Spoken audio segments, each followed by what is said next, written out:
I'm Will. And I'm Steven. And this is the Post P Chronicles. So, Steven, what's going on today? Last time we left off, we were in the middle of an amazing story by Mr. Timothy. And last thing he told us was, that's when I went to jail. That's when he went to jail. So let's pick up from there. Quick recap. Because we talked about your childhood. We talked about you growing up in Oceanside. Then we had our little conversation. You from Oceanside or you from San Diego? What's happening? You know what I'm saying? We had a conversation, but then we went deep, and it was something that you said specifically in watching Boys in the Hood. And when you were younger, you used to see the crime and you saw Cain die and it brought tears to your eyes. And then you jumped off the porch. And it was like you ran into the things that you feared most. So we touched on a lot of subjects and drug abuse in the family. And we talked about just growing up in Oceanside and racial tensions in Oceanside and things like that. And, your insight gained due to your time in prison. But we didn't really get into the prison aspect. So let's touch on that. So you went to prison. Yeah.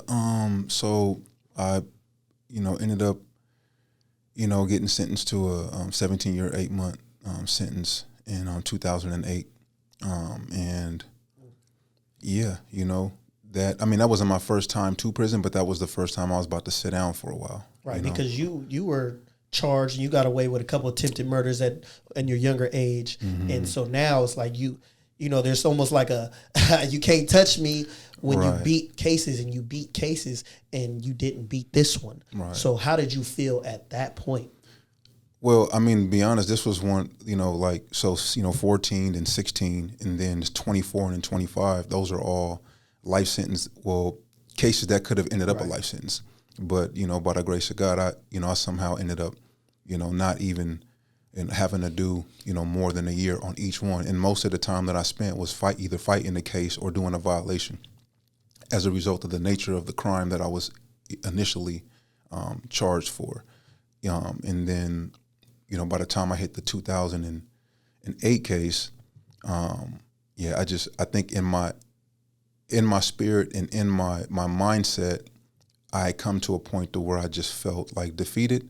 I felt like, because when you experience what I experienced, the last thing I got dismissed from, it was 9 of us on the case, and I actually got dismissed. The only one that got dismissed from the case, we was all on, kind of like, we was chained together, and it was like these preliminary, the preliminary stage of like a pretrial situation, and the judge, he was forced to dismiss me based off of what my lawyer, was able to prove. And I remember he looked at me ultimately and was like, don't come across, my desk again, or it's going to be over for you, in so many words, Right. And here it is, 2008, 3 years later, I run into a situation where, I'm back in the courts and I'm fighting, an attempted murder. But this situation, it was more red-handed, there was no getting out of it for me. I took 2 youngsters, down with me. Not intentionally. There was 2 youngsters with me and the situation happened. And so now it's just all bad, and so I definitely was at a defeated point where I felt like I didn't even deserve, anything less than a life sentence, because I just felt at this point I didn't know how to steward my freedom. And I just didn't know how to be whoever God seen me as being, since he didn't pull me out of so many situations, and I just kept messing it up. So you just said something that was powerful to me, because you said you didn't know how to steward your freedom. That stood out to me too. Yeah. What did you think about that? Well, it's like you said, God called us to be good stewards of the earth. When he gives you something, how do you take care of it? And you just said, I didn't know how to steward my freedom. And that's powerful, because a lot of people don't, right? Right. So now, at that time, did you know it, or do you look back and like, obviously I didn't know how to steward my freedom, because, I don't know how to take care of it. I was just No, that was literally my mentality going into like the trial, you know what I'm saying, or the, potential trial is, I'm not about to ask you for nothing, Lord. You know what I'm saying? Every time I've prayed, you brought me up out of it. I feel like a contradiction. I probably look like a contradiction to those who I would actually say that, I wasn't one of the ones who's like, I'm a Christian, because I knew that I was all bad in my mentality, but I believed in God. Right. And I knew that, he was the only one that was capable of really, truly saving me. But when it all comes down to it, that was my mindset, and that's what I was letting come out of my mouth. And there was several individuals that they challenged me in that. After spending some time with me, in the county jail and kind of seeing how I was operating, it was just like, bro, like there's something else in there. You know what I'm saying? Like, and for whatever reason, you're not allowing yourself to believe that you could tap into that and be that and be who you really, really are designed and destined to be. Stop letting that come out of your mouth. You know what I'm saying? So it almost sounds like this sentencing, you threw your hands up and you're like, well, I surrendered altogether. I surrendered. It is what it is. I surrendered. There's no getting out. This is what I deserve. Let it be. Mm-hmm. Yep. And I feel like, not that that's a rock bottom moment, but that's a moment where change can begin, right? Right. But I really literally believed, my mindset was this. I was like, I know you're not letting me go home again. When I did start talking to him, right. I know you're not letting me go home again. I just don't want to do this whole time in prison gangbanging. You know what I'm saying? Like, I just, at some point, help me to just, to step out of this mentality that I'm in that keeps bringing me back here. Because it's something about jail or prison or just that incarcerated reality is like it, depending on your mindset and depending on your heart, and I think depending on what you really want, like you run into yourself a lot in there. You know what I'm saying? And I kept running into myself, but it was easier to deal with the character. Define running into yourself. So, they'll come by and they'll say Jackson, or they'll read off this number, or I'll get mail and it'll Timothy Jackson, and that'll force me to because outside of that, everybody in the unit is calling me my moniker, and everybody, all the echoes and everything that's bouncing around inside of me is in direct correlation with who I've been identifying from the gang since I was 14. And so, along with talking to my mom and she's saying Timothy, talking to my grandma on the phone and she's saying Timothy, getting visits, and my family, the only ones coming to see me saying Timothy, it forces me to see Timothy. It's almost like this false alternate identity, alter ego. Well, yeah, my identity is in a crisis now, and I'm forced to see Timothy in ways that on the streets, you're not really forced to see it because... No one's hate Timothy? Nah, and the ones that do, it's associated, it's more associated, in the context of being on the streets. Like I said, when you're in an incarcerated situation, your voice sounds different when it bounces off those walls. Your thoughts sound different when they bouncing off of what's going on inside of you. So yeah, I ran into myself a lot, but I refused to deal with him, at the time. And I just was comfortable fighting this out as who led me in there. You know what I'm saying? And I'm gonna come out the way I went in, and I'll figure everything else out when I go home. So I want to talk about that real quick, because obviously you changed. Obviously you prayed, I don't want to be the same person. I just don't want to be gangbanging the whole time I'm in here. There might be people listening that are in right now, or there might be people listening that just got out. How did you change?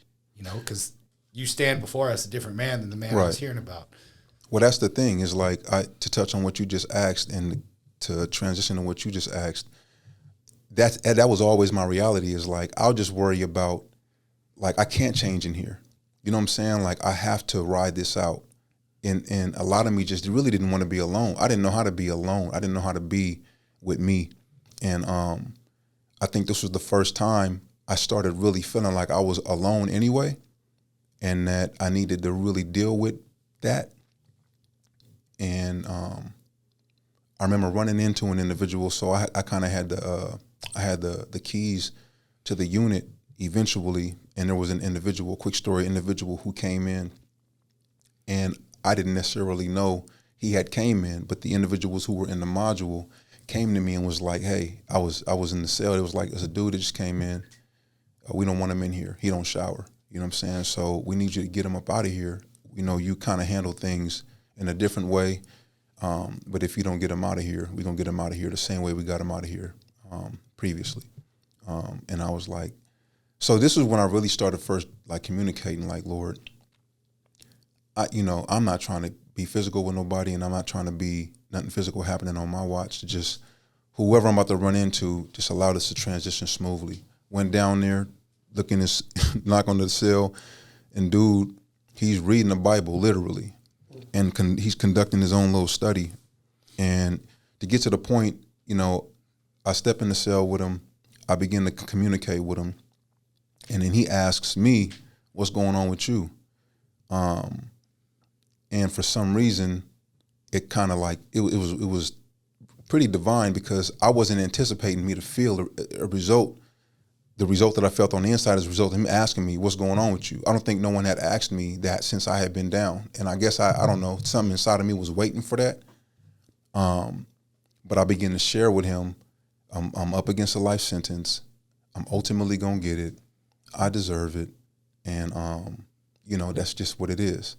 And once again, it's another individual, but he kind of just went in and was like, "You're not gonna get a life sentence. You got so much more in you than you actually are believing." And I'm trying to stuff it, but one thing led to another. He looked at me and was like, "Who are you to tell God what you deserve?" You know what I'm saying? And he was like, you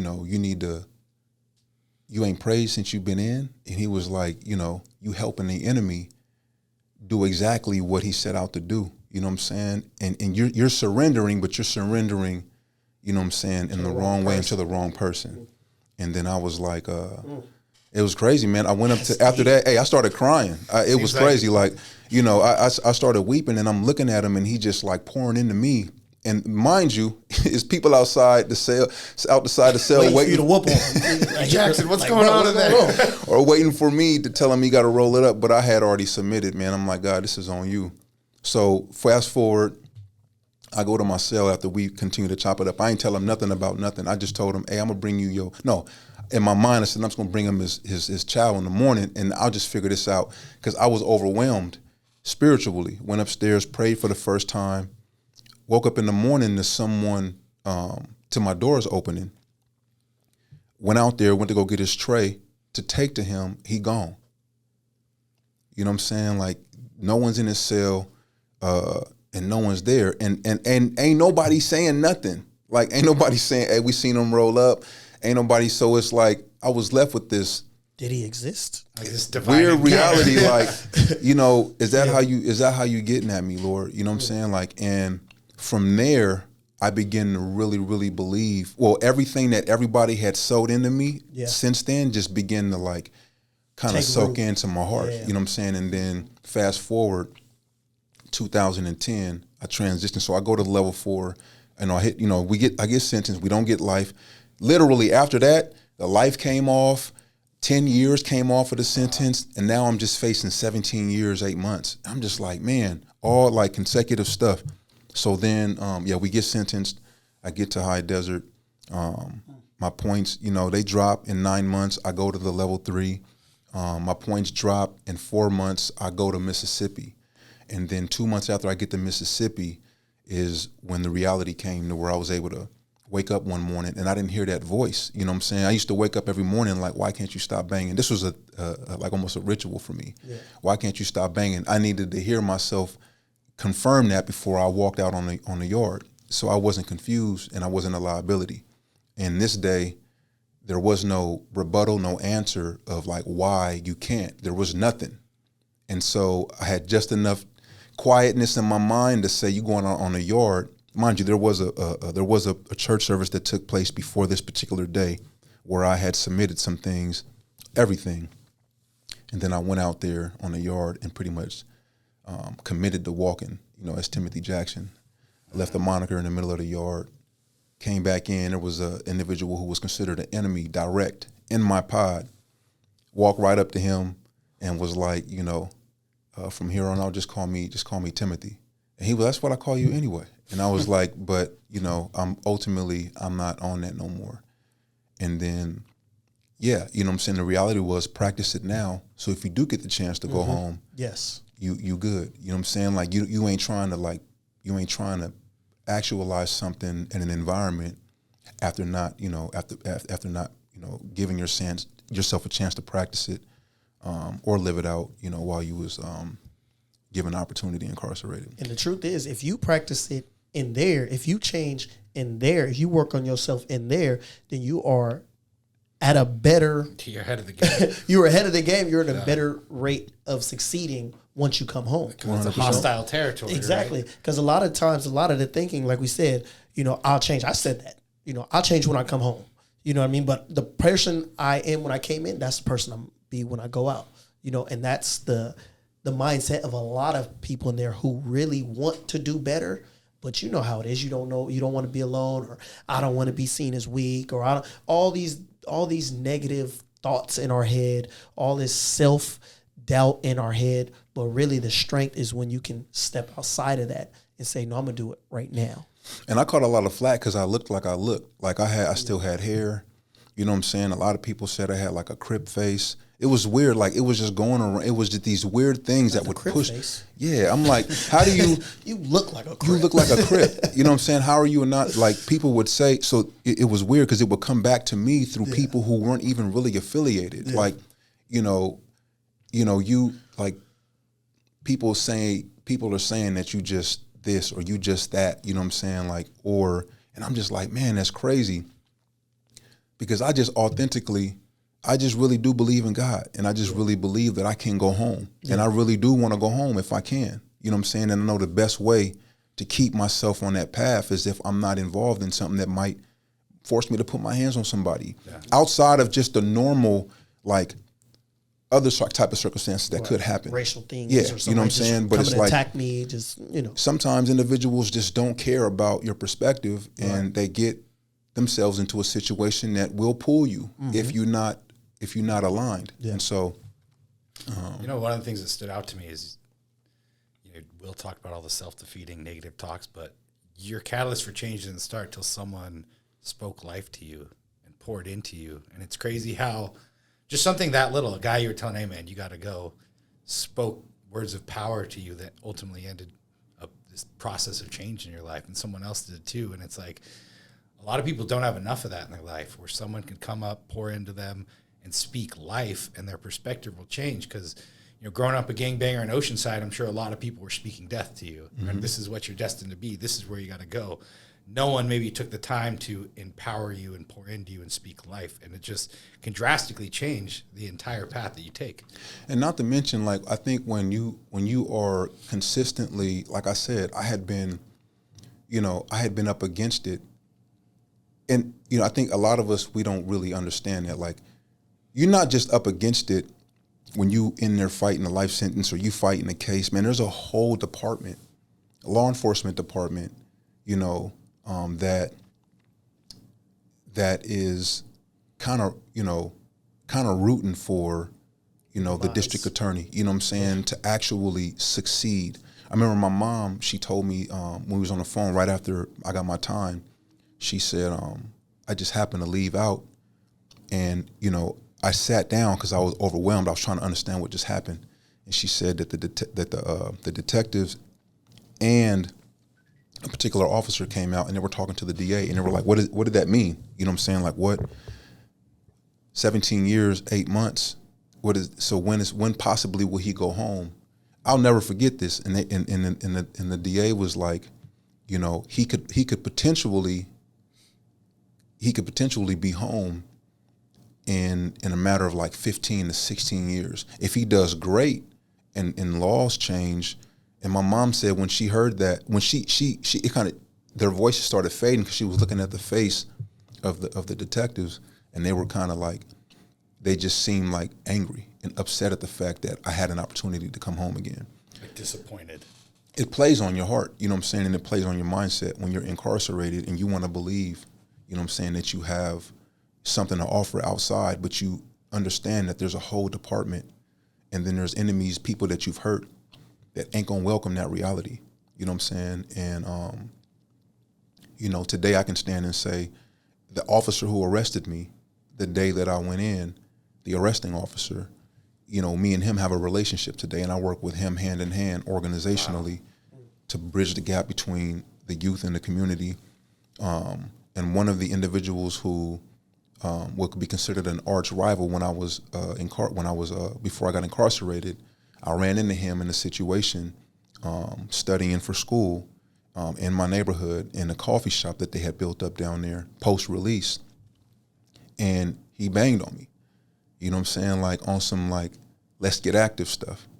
And I used to pray when I was locked up, Lord, give me an opportunity if I run into a situation that is going to be irreversible, you know what I'm saying, to just pray for us both. And I had that quick moment before he approached to pray and say, here we go, Lord. And when we actually met, because I stood up and was like, man, come here. And I just wanted to shoot my shot. Like, look, man, I'm where I'm at. I know where I was before we, when we last seen each other, but I'm where I'm at. You know, you got to do what you got to do, but this is where I'm at. Give me an opportunity to just pray for us, bro. Wow. You know what I'm saying? I prayed for him and me.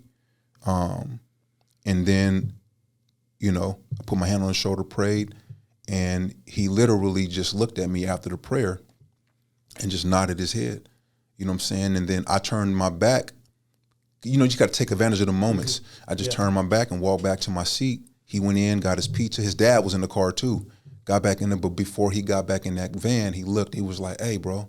And he just, you know, he came in like this, but then went out like this. And then that was just enough too to just help me. I was about 13 months out, 14 months out.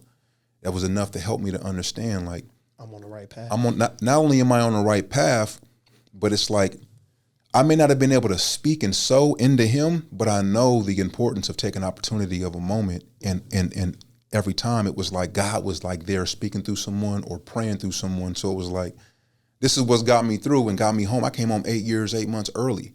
You know what I'm saying? I mean, laws changed, but, you know, I came home early. Right. And so, yeah, I was put in positions to kind of like impart what was imparted into me. And it's been working. You know what I'm saying? I've been home. It's been almost 7 years. It'll be 7 years in February. So let's talk about that post-incarceration life. That's what we're here for, Post P. What are the things you're doing? I already said you're working hand in hand with an officer that arrested you. Mm-hmm. Looks like you're seizing every opportunity to make amends and pour into people.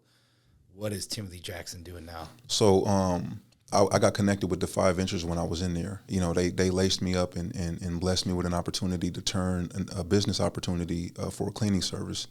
And, you know, they put me in their incubator, and I just maxed it out. Came home a year after. In 2018, I started a cleaning company, Quality Touch Cleaning Systems. That's been moving, you know what I'm saying, and shaking. FYI, that was he hired me. He hired me fresh out of prison before I got a job at the gym. And I stole him. His Steven stole me. He hired me. So thank you. No he doubt. also saw something in me back then. And that was, man, you know, and if I have time, I'll touch on that too. But, you know, I'm currently, you know, establishing the community. I'm a mentor with the Vista Community Clinics. Well, it's resilience, community mentorship. Yeah, it's one of them opportunities that affords me to be able to go in and out of the juvenile detention facilities, the county jail, you know, given an opportunity. You know, one of our youth is in a transitional situation. He has to go to the county. I get to step into the county and visit with them and just try to keep them empowered. You know, I got a wife, you know what I'm saying, and 4 kids now, you know. I think I've had a kid every year since I've been home, you know. Got me beat. Never too late to be great, right? Never too late. Yeah, man. You know, co-laboring with, you know, an individual that we used to shoot at each other. You know what I'm saying? Joe Taloau, you know what I'm saying?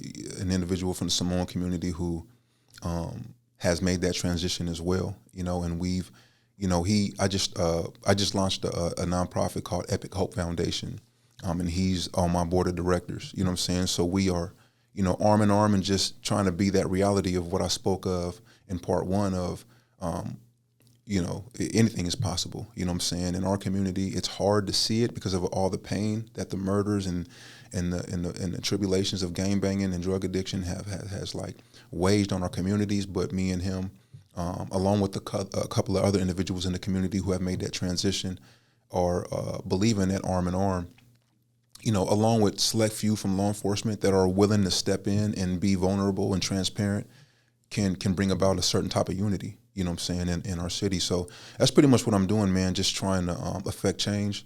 not trying to, affecting change and just being as active and present more than I was actively and present for the gang and for the neighborhood, but just on the opposite end now, you know what I'm saying, on the restorative end and on the empowering end. I got one more question. So obviously you went to jail at a young age, you come out drastically acting different, but I've asked a couple of guests this, were you always this person on the inside? Or did you become this person out of all the adversity you faced? It's crazy. You ask my mom, or you ask my dad, or you ask my uncle, like people who knew me from the time I was born, they'll tell you, you've always been like, this was you. You know what I'm saying? Because you seem like an empathetic person. I'm very empathetic. Yeah. You know what I'm saying? Like I said, like, I'm a very sensitive person, yeah. which I think is why what plunged me even more so into the life when things happened to me and I was put in a position to kind of like make it happen to others. I got lost in that, you know what I'm saying? Because emotionally, I was more reactionary. You buried who you were. Right. But once the costume came off and I really made my heart available to be worked on and dealt with, and I sat in that cell long enough, I think, I know that's what ultimately began to manifest to me and be revealed to me is that, I've always been Timothy Isaiah Jackson Jr. You know what I'm saying? We just have a way of putting on more weight than we need to, and it makes us stronger in ways than I think we realize. It's like, when you lifting weights or when you go in and you training, you going to build, your intentions are to build a certain muscle for a certain amount of time, and then you work on something else depending on what your workout schedule is like. And I think a lot of us who step into a certain type of lifestyle, we think we're building in one area, whether it be reputation, whether it be trying to, impose fear on others, that on the inside, if you survive long enough, what you're actually building up is, what I'm experiencing now. My resiliency is crazy, but I would have never known it had I not given myself a chance that day and walked out on that yard and left the moniker there and took all of that off. And that next 6 years, I was able to come more and more contact with who I, and experience who I really am. But anyway, that was kind of long and drawn out. I believe I've always been Timothy Isaiah Jackson Jr., but I know that the path I took, it built me in a way that I can't. Timothy. I guess so. You know what I'm saying? Like, because I don't really, with all due respect to the people who have been hurt, in my madness, and all due respect to, the people who were disrespected, it's like I don't want to take away from, how I feel now about that, which is that those are the things I do regret. But at the end of the day, I wouldn't be sitting here with you guys, being just able to speak from an empowered perspective if I had not at one point been in an inferior position and not hit a rock bottom, so. Right. So definitely, man, I appreciate you, bro. Appreciate you guys, man. You know what I'm saying? Appreciate you. Not giving me the Post P opportunity. The job, you know what I'm saying? For giving me my first I was job. a little disappointed too. Not in you, but I just was like, I wanted the staff to be fully staffed, what I'm saying, with individuals with like-minded experience in life. But you shining and we grinding and we're gonna keep affecting this change, man. It's been a pleasure. Yeah, and this ain't the end. So I'm Will. And I'm Steven. And this is the Post P Chronicles.